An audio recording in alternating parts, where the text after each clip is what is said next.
Hello students, welcome to Arihant. और आज हम डिस्कस करने वाले हैं ये क्वेश्चन जो कि बिलोंग करता है एक चैप्टर सेमीकंडक्टर्स से। इस क्वेश्चन में हमें क्या पूछा हुआ है कि N AC voltage off peak value 30 volt is connected in series with a germanium diode and a load register of 400 Om.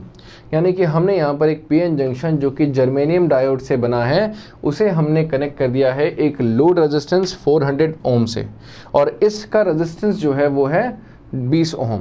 The forward resistance of the diode is 20 ohm and the barrier voltage is 0.3 volt. Barrier voltage means अगर forward में अगर current जाता है तो इसके through कितना voltage consume हो जा रहा है, 0.3 वोल्ट। इसे हम कहते हैं इसका barrier voltage. Find the peak current through the diode and peak current across the load. हमें इस डायोड के अक्रॉस पीक करंट फाइंड करना है और इस वोल्टेज के इस रेजिस्टेंस के थ्रू भी पीक करंट फाइंड करना है। देख सकते हैं कि यहाँ पर V0 यानी कि पीक वोल्टेज की वैल्यू हमें गिवन है 30 वोल्ट। ये पीक वोल्टेज है यानी कि मैक्सिमम वोल्टेज प्रेजेंट है। यहाँ पर पीक वोल्टेज है तो करंट भी पीक ही होगा, इसलिए करंट को हम कह सकते हैं I0।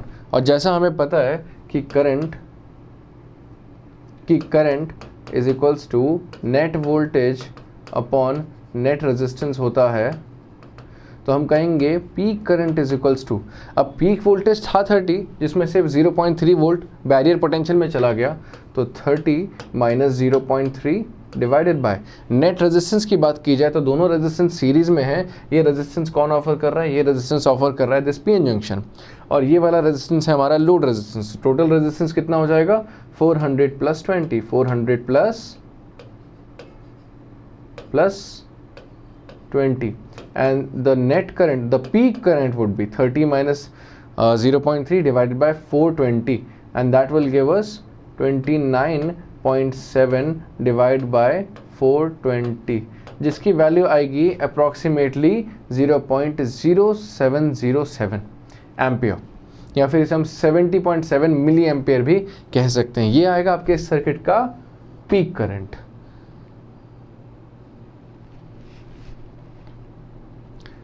अब हमें अगर चेक करना है कि लोड रेजिस्टेंस के अक्रॉस कितना वोल्टेज होने वाला है, तो हमें पता है कि इसके थ्रू करंट कितना जा रहा है I0, तो लोड रेजिस्टेंस के थ्रू जो वोल्टेज होगा वो होगा VN, जिसका मतलब होगा I इंटू आर। हम ओम्स लॉ का इस्तेमाल करेंगे, I0 into R load resistance, right. As an ohm's law हमें पता है क्या होती है, V इक्वल्स टू IR, जिसका मतलब ये हुआ कि voltage across load resistance would be equal to peak current, क्योंकि यहाँ से करंट I0 पास हो रहा है, और लोड रेजिस्टेंस RL। इन दोनों को मल्टीप्लाई कर देंगे, what we will get is this. ये आ गया हमारा वोल्टेज अक्रॉस, वोल्ट अक्रॉस, या फिर I would say the potential difference across load resistance.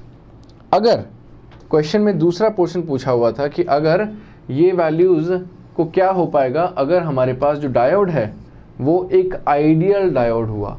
Ideal diode वो होता है जिसमें ना तो वो बैरियर पोटेंशियल होता है और ना उसका कोई रेजिस्टेंस होता है, यानी कि आइडियल डायोड ना कोई वोल्टेज कंज्यूम करता है ना वो रेजिस्टेंस ऑफर करता है।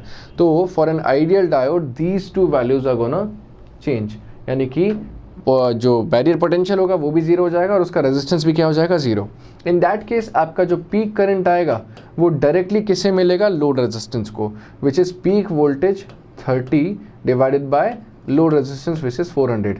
इस केस में आपके पास जो पीक करंट की वैल्यू आएगी वो आएगी 0.075 एम्पियर, जो कि पिछले करंट से ज़्यादा थी बिकॉज इस बार रेजिस्टेंस कम हो गया था। आई होप आपको ये क्वेश्चन समझ आया होगा। Thank you so much and keep studying.